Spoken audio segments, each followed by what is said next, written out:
For those who don't know me, I'm Joel Treisman.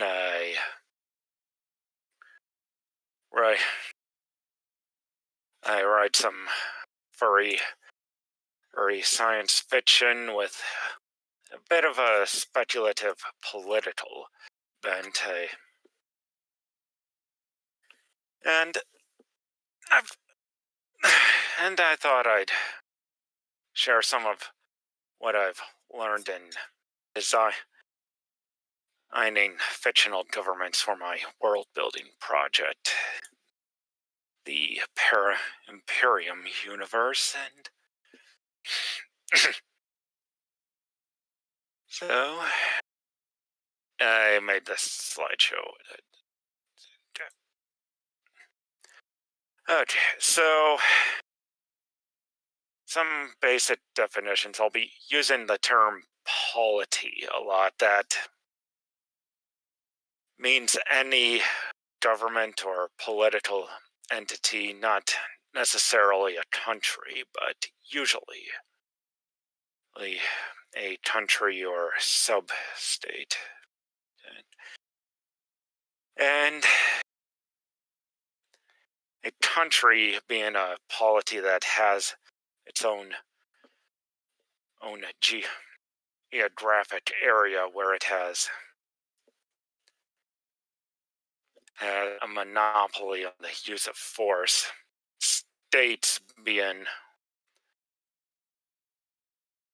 the most common form of polity today, but not historically.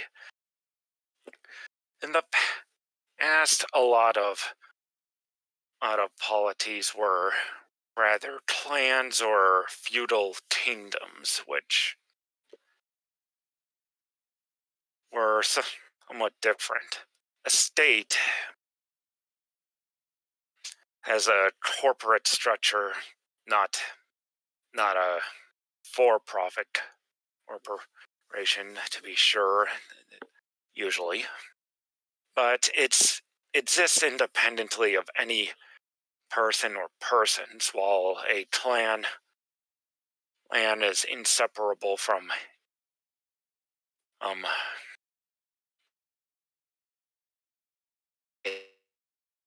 a similar group, and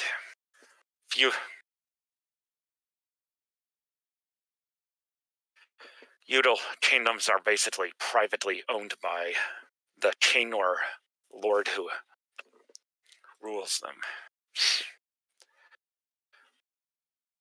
There's several different types of government that you can use in your settings.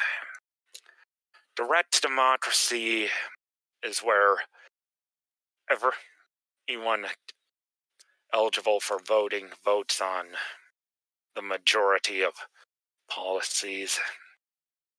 It's not really that practical beyond on a few thousand citizens, like the ancient city-state of Athens.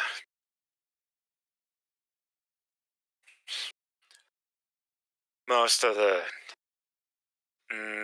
I'm not sure about going into presentation mode. Not sure if I'll be able to see the stream. Hold on.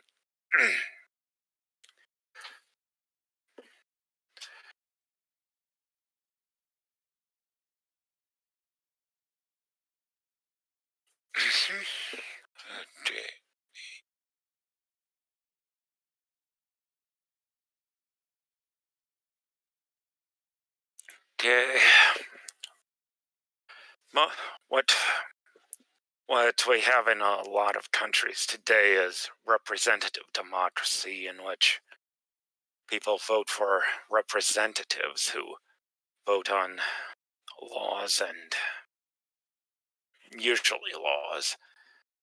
Oligarchy is when the government is in the hands of a select few who how that view is decided varies from polity to polity. For instance, an aristocracy is a hereditary oligarchy. A meritocracy is where there are people who pass some test or examination or have some achievement form the oligarchy. A plutocracy is ruled by the wealthy. And a monarchy or dictatorship is when one person has control over the government for life. Really, the difference between them is based on tradition at best. Usually a dictator has taken over, or a polity that didn't have a monarch before, whether they're elected or by a coup. See, Julius Caesar's actual title when elected to lead the Roman Republic was dictator, but in that time it was understood to be a temporary 2-year term. Okay, let's try this. Okay,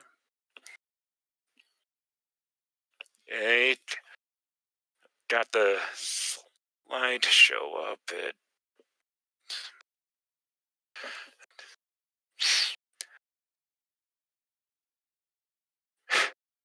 Well, it depends on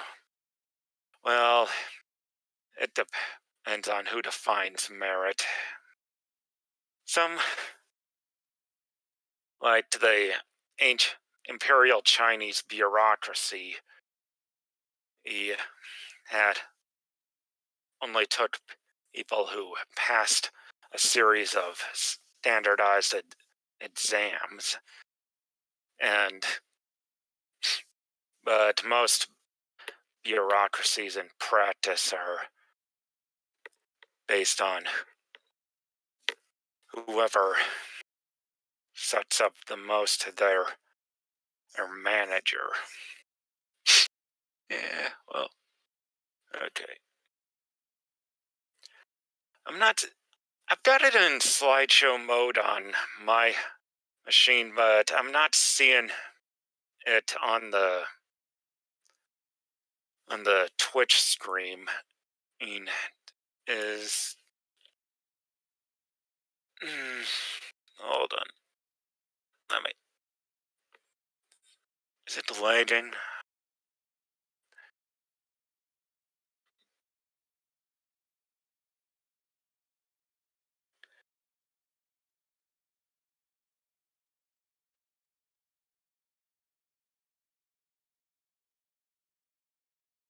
Okay, what the...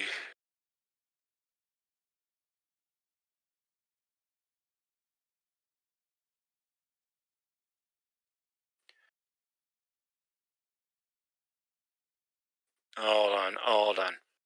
Then I'm trying to...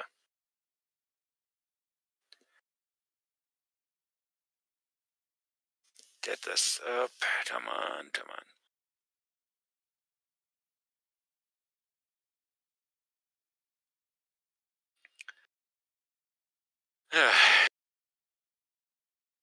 Quick note on corporations. Well, they seem popular in cyberpunk, and there was the historical East India Company.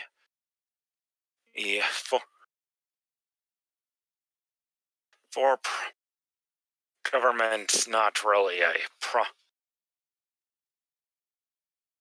profitable,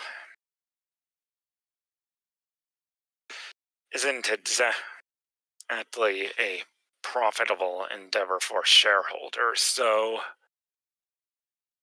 So usually corporate It polities are just colonies of a larger or more conventionally governed polity that wants them to extract resources or manufacture or some trade good. That was the case with the company towns of the 19th and early 20th centuries and the East India Company. Also, the West India Company that colonized Manhattan in order to trade with the natives. Now, what? Now, titles have for leaders have evolved over time. Prince, it comes from a Roman title that meant basically first citizen, princeps. And there's been quite a few elected kings and president and who inherited their positions. What really matters is how their rule is justified. Was it the will of the people? Did they have their title bequeathed to them by the previous ruler? Did they seize it by use of force? Usually those are called warlords, but it depends on how they, whether they established a lasting regime, or do they use divine right to justify themselves? Note that divine right only really emerged late in the Middle Ages. Before then, most kings and lords ruled by use of force and maybe de ancestral deeds recorded by the church bureaucracy. It was when kings started to get sick of their vassals was rebelling against them and began to appropriate the church bureaucracy into their states that divine right emerged in Europe. China had the mandate of heaven for millennia, but it was usually used by whoever the new regime was as to justify their overthrowing the previous one after the fact.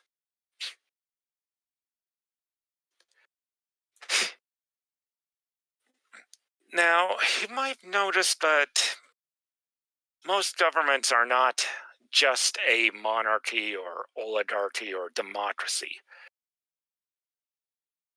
Most complex states have a mixture of multiple government types. The UK is probably the most obvious modern example, being a representative democracy, aristocracy, and monarchy in different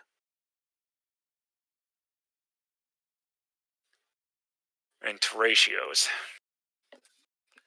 These days, the majority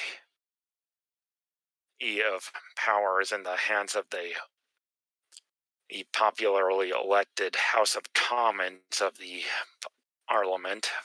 To the House of Lords has some say in things, and the Queen, of course, has to rubber stamp everything. But the US could be said to be not only a representative democracy, but a triarchy ruled by judges appointed by various means, and a meritocracy with the various, yes, government bureaus that, yeah, you get the point.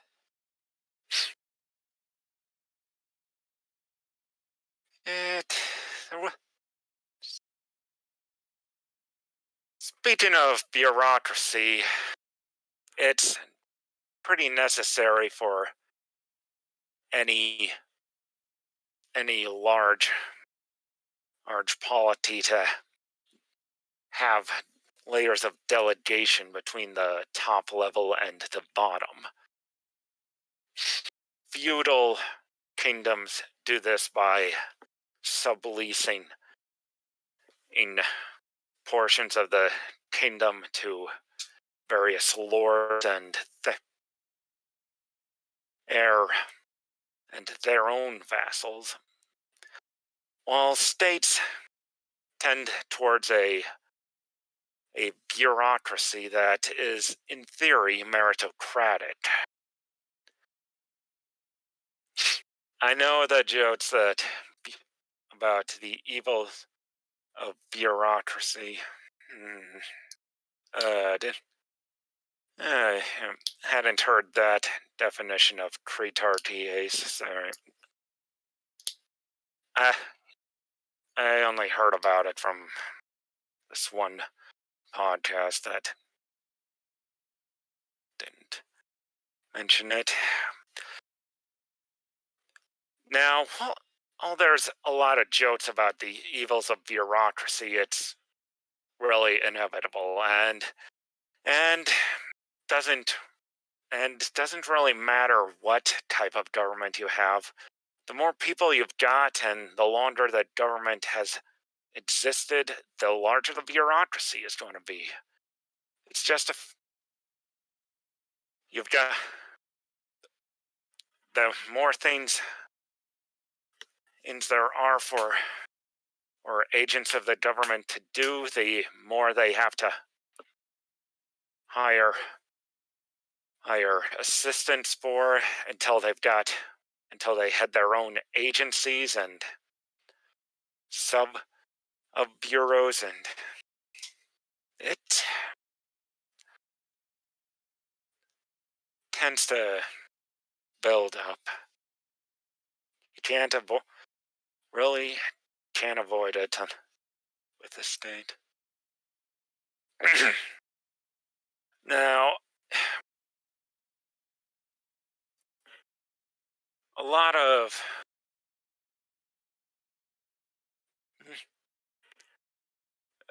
Yolf and Coyote asked how rights and responsibilities factor into different government systems.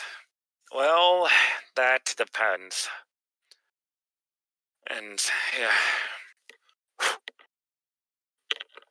a lot of monarchies and oligarchies afford the majority of rights to the ruling elite and almost none to the population, and offload much of the responsibilities onto the general population.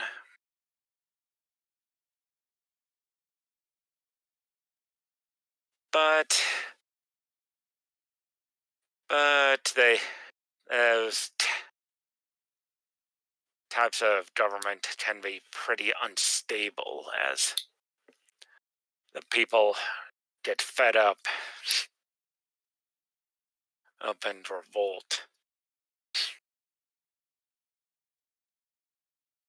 Now, majority of governments have three basic functions that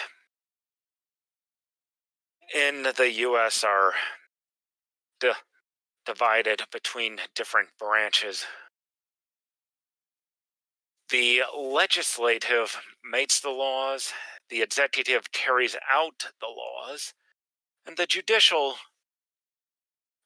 interprets the laws. In the U.S., the legislative part of government is up to Congress, while the president heads up the executive and the Supreme Court, the judicial. But have been a fair number of governments that combined them in some way. Early monarchies, for instance, had the king in as writer, executor, and judge of all laws, and he delegated them by territory, while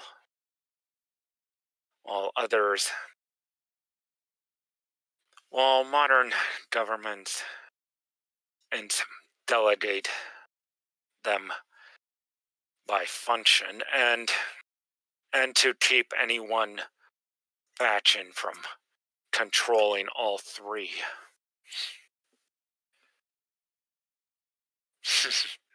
Yeah.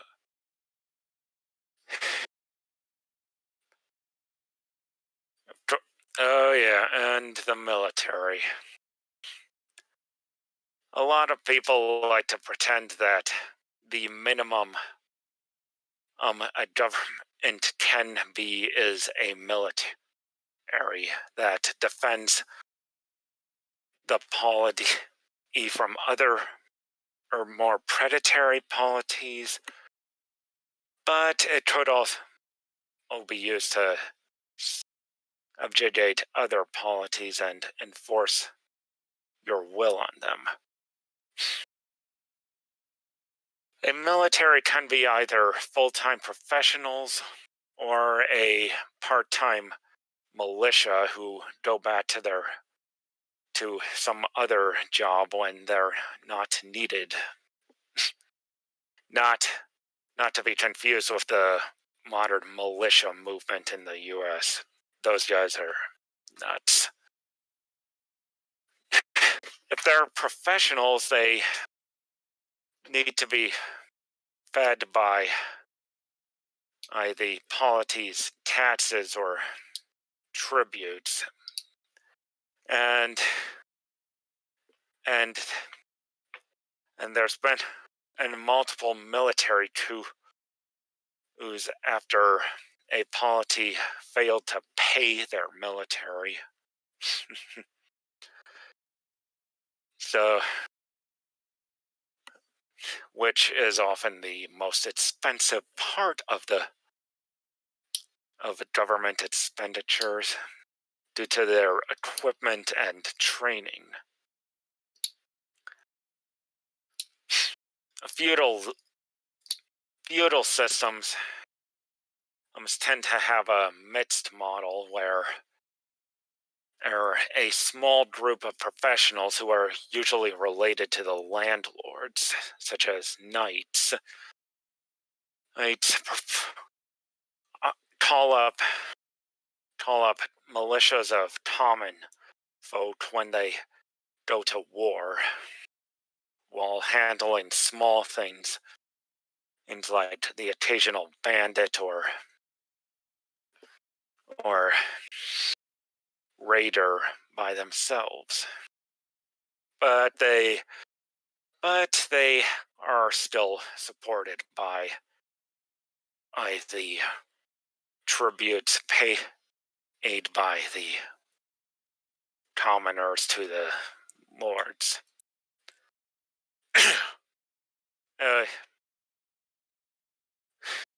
So, with non-state polities, if a state is a corporation in business terms, a clan is a family co-op, and a feudal kingdom is a sole proprietorship. In a clan, everyone is theoretically related, and they collectively own the whatever property the clan has, be it land or movable possessions, if they're nomads, which some envy.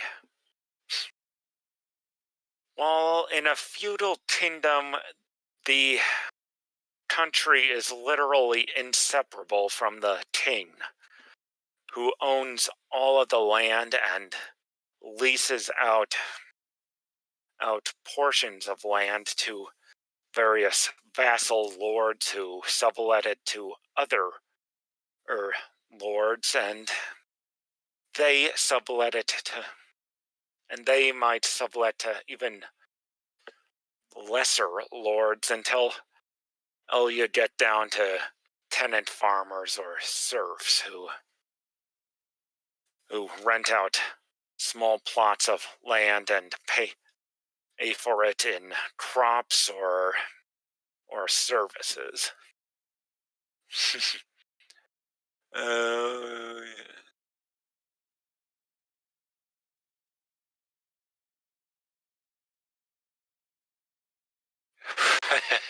yes, I am the Senate. That's despotism in a nutshell. Oh, mafia states. Yeah, that's a bit of a that. There's actually a school of thought that says that governments actually develop from mafias who've mafia-like groups who don't have any government to commit crimes against. The mafia and some other groups like the Yakuza, I think that's how it's pronounced, do provide some protection to people who pay them or are related to their members, avenging grievances against them if the state or conventional court refuses to. Unfortunately, they also get it into feuds like any other clan or feudal noble group. Basically, private wars that spiral out of personal grudges.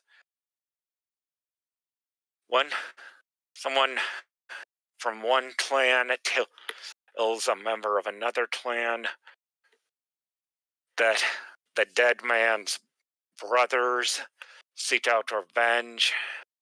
The killer's brothers defend them, and that leads to fighting. You get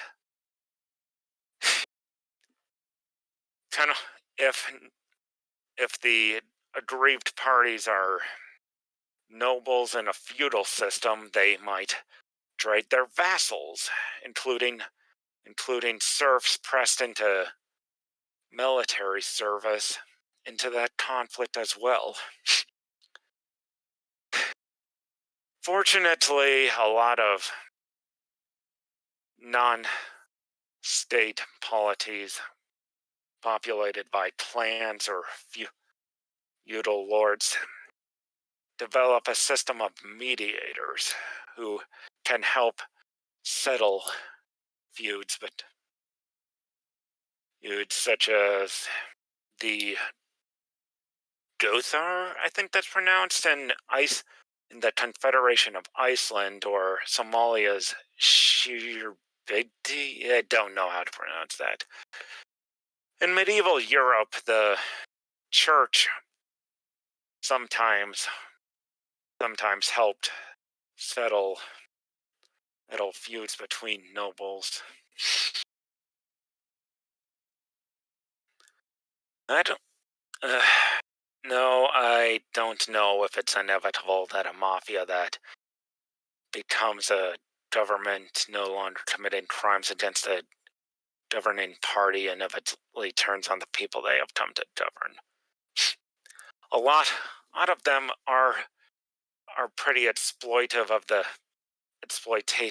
people they govern to begin with. Protection rackets don't off are usually just us providing protection from the mafia they're being paid to.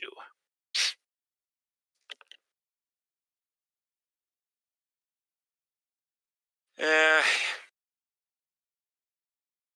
oh yes, the there's been some. Yes, some when there's lands or when there's clans within a state's jurisdiction, and the state can attempt to try and control feuding, but it doesn't always work. For instance, the Hatfields and McCoys, who provided the inspiration for the Hooffields and McColts and My Little Pony, as shown on that slide. Right. That feud dragged on for a long time because the two families lived in different states and neither state wanted to extradite people to the other one to stand trial. The federal government threatened to get involved before, or one state's militia grabbed a few members of the family as they were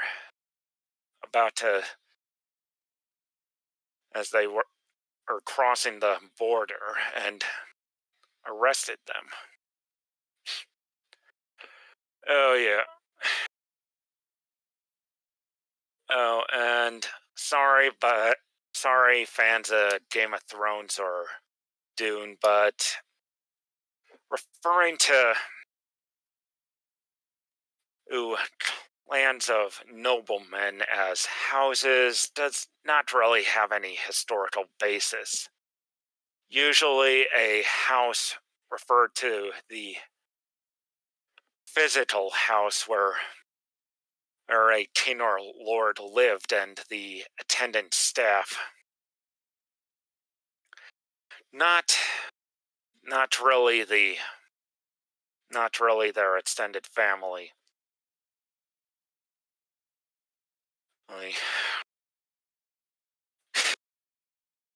In fact, a lot of noblemen were known by the name of the country they governed, not a surname. Those are actually a pretty recent reintroduction to Northern Europe.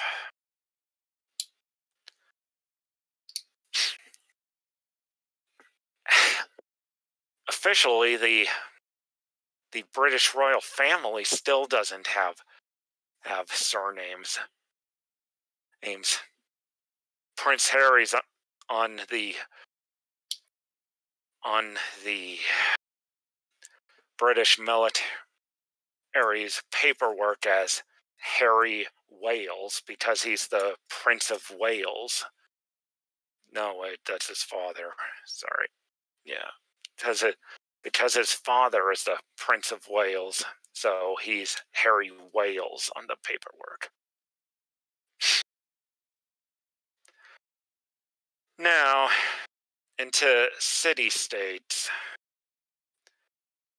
States tend to be based in cities because cities are always tend to be multicultural. Uh, that no, no, that the British royal family is known as the House of Windsor, but it's not really their surname. They just are just called. It's just I don't really understand it. I'm not British. Yeah, I'm pretty sure it was Dune that started the convention of referring to noble families as House Atreides or House Harkonnen instead of like the House of Otto.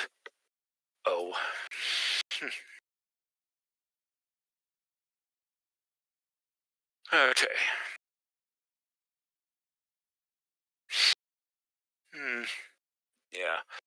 So yeah, ci- cities tend to form state polities because cities tend to form where different other polities come together to trade, making them inherently multicultural, and eventually they grow so big that no one faction can have complete control over the city. Thus, thus a neutral entity needs to be created that the different factions can and attempt to control. Oh yes, oh yes, the Greek city-states are the usual model for city-state. Though there were also many any city-states throughout Europe after the fall of the Roman Empire. And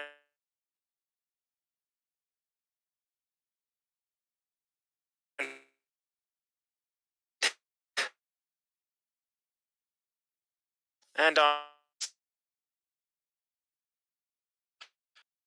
Rome in the same way. Yep, Italy was a bunch of city-states, and there were smaller city-states scattered throughout what's now Germany and London.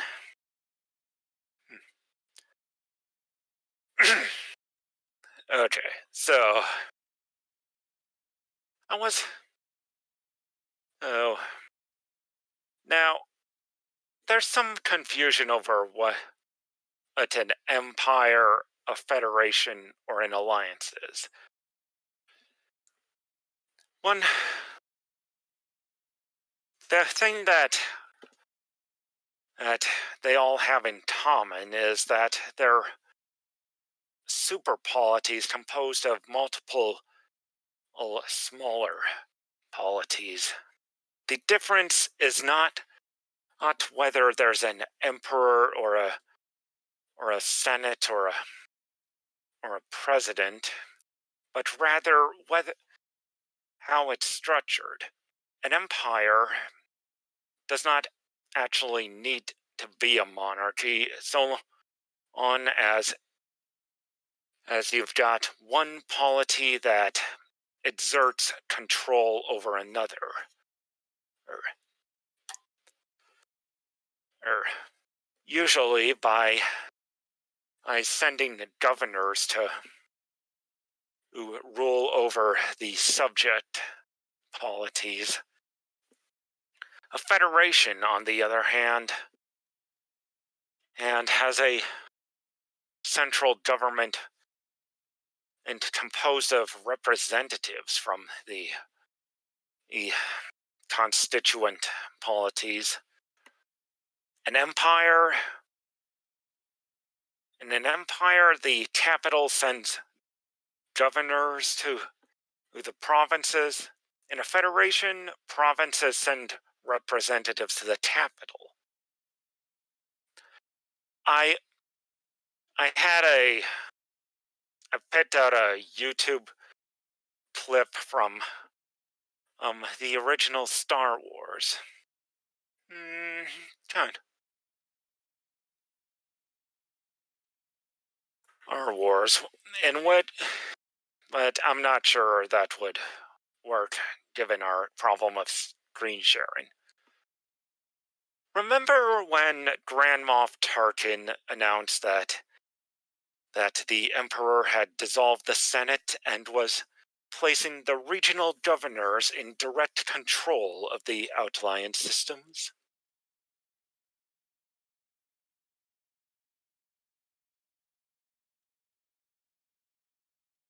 Um, I'm going to note that a.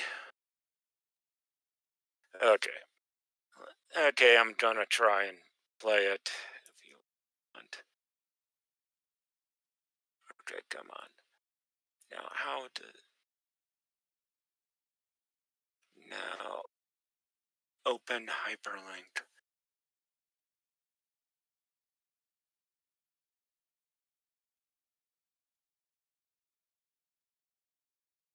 Okay, how does this work? How does this work?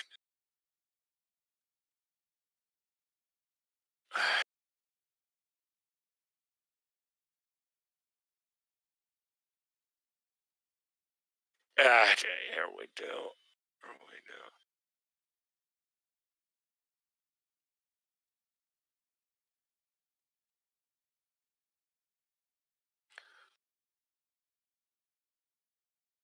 Oh, no, damn it. Damn it. No, no, no. Frickin'. Okay, stop it. Stop it. Stop it. Okay. Come on now. Frickin'. Okay, here we go. Sorry. Alright, that was. That was. Too well equipped. They're more dangerous than you realize.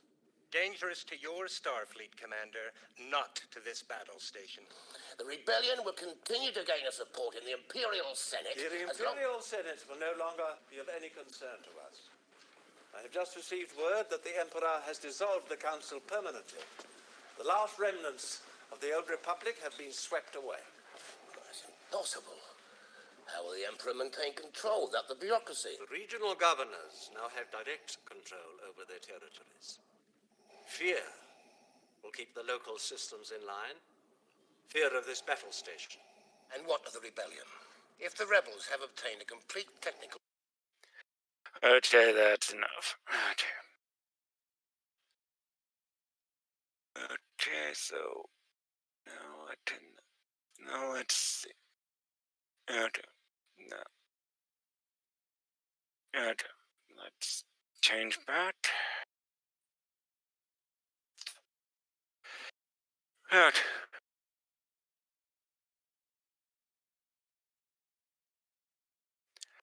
Okay, that changed back.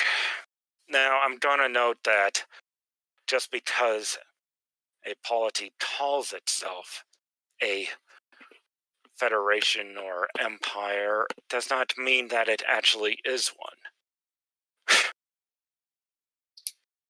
This agglomeration, which was called and which still calls itself the Holy Roman Empire, was neither holy nor Roman nor an empire.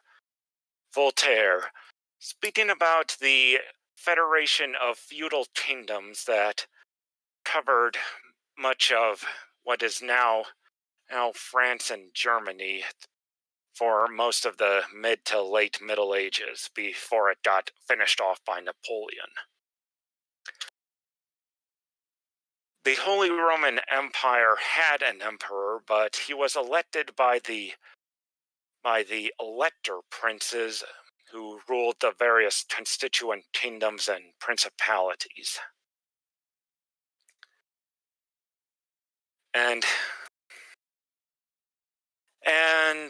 I'm not gonna name names, but there's been a few self-proclaimed federations in the past who placed governors over conquered territories. Yeah, the HRE was a mess.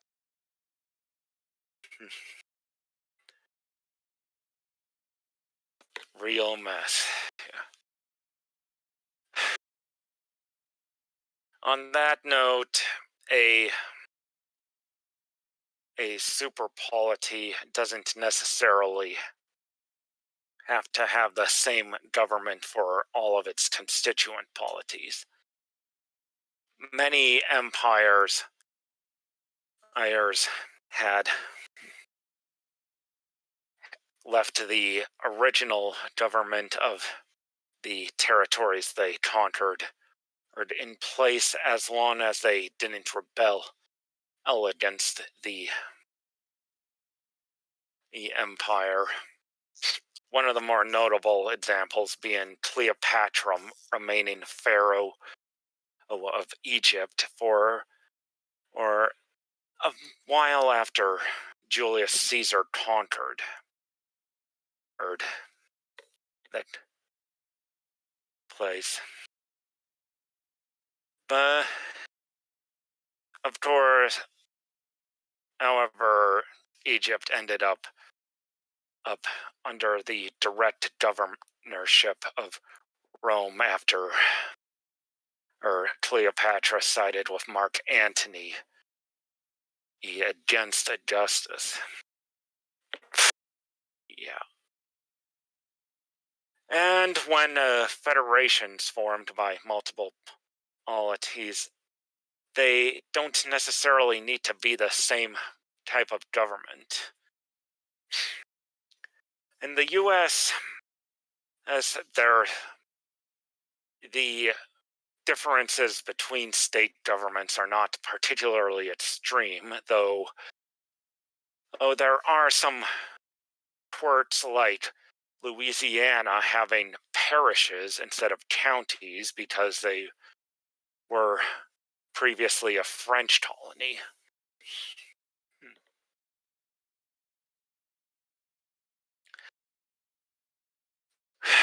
Another thing that tends to happen in Italian state aid polities is that the government starts to outsource certain functions to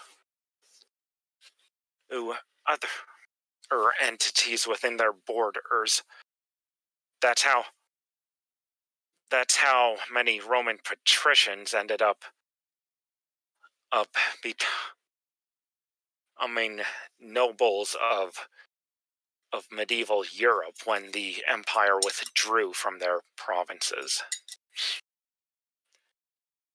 Of course, many of them were overthrown by their mercenaries, like the Anglo-Saxons in England.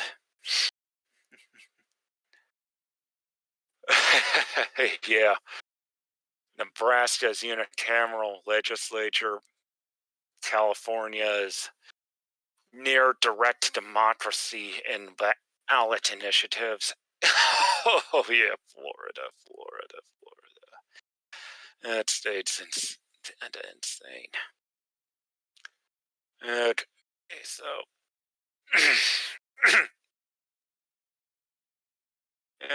how am I doing on time? I'm seeing 9 minutes left. So I'm gonna go to my own world building project here. The para-imperium means near empire in bad Latin. That's because as it acts as a federation within the Tor worlds, but is imperialistic to outer colonies where the Praetor sends governors to represent them. The Praetor is popularly elected for life by the citizens of the Tor worlds in theory, but in practice, it's very difficult for anyone who doesn't claim descent from the founder of the New Palace Republic to win the election.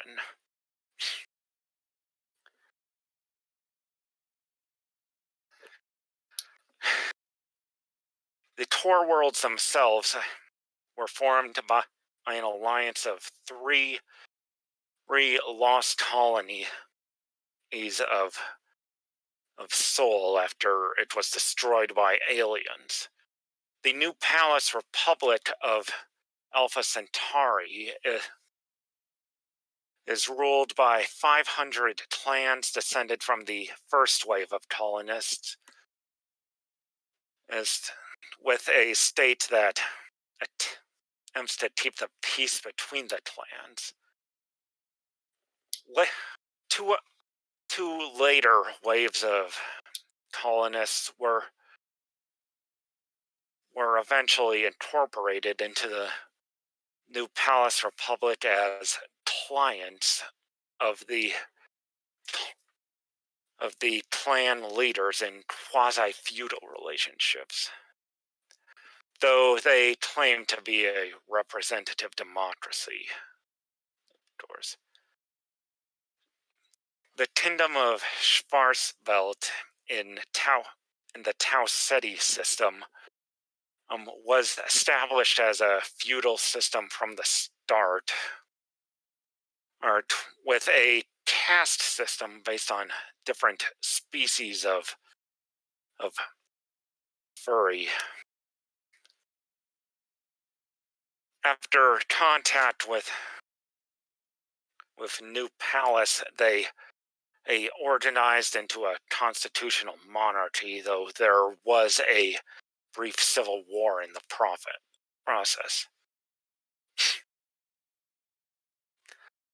And the Eridani Directorate, Inc. started out as a for-profit corporation, but when the solar system was lost, they had nobody to sell to, and it turned into a bureaucratic planned economy ruled by an aristocracy of shareholders who have been overturned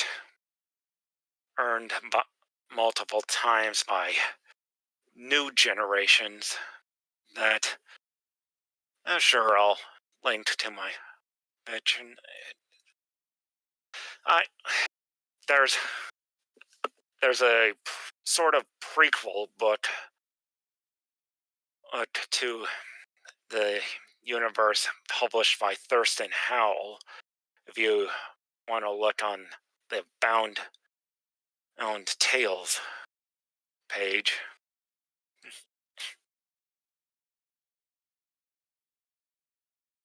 What the freaking...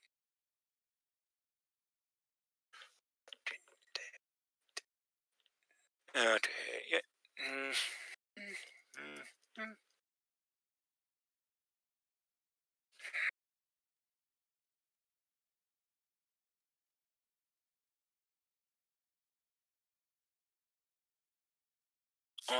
Hold on a second.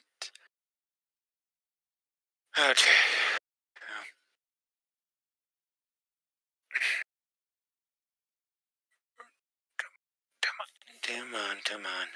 Come on, Twitch, damn it.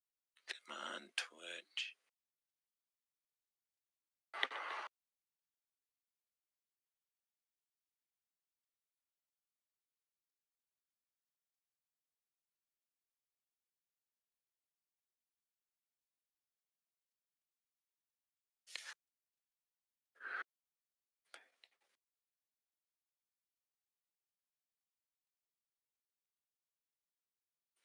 Okay.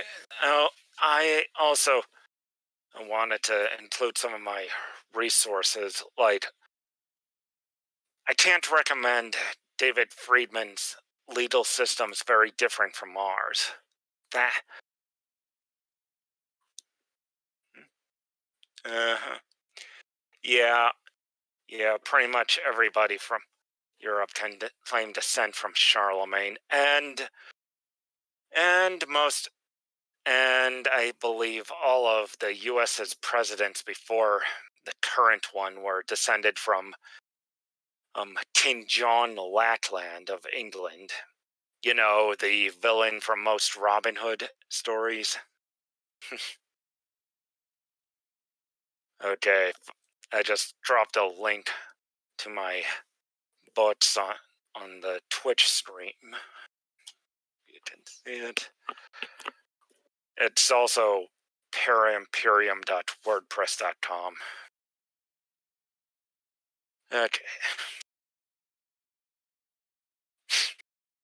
Tides of History was very enlightening on how the Middle Ages actually functioned. Yeah, probably.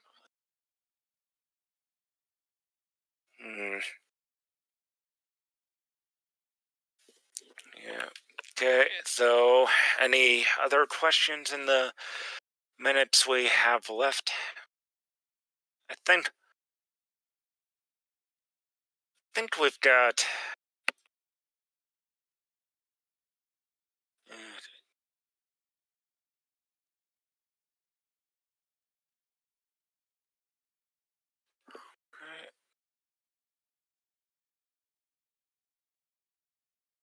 Okay, any.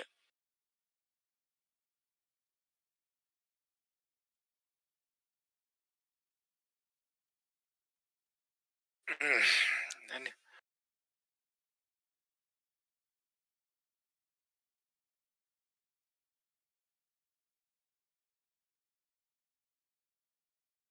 okay. All right.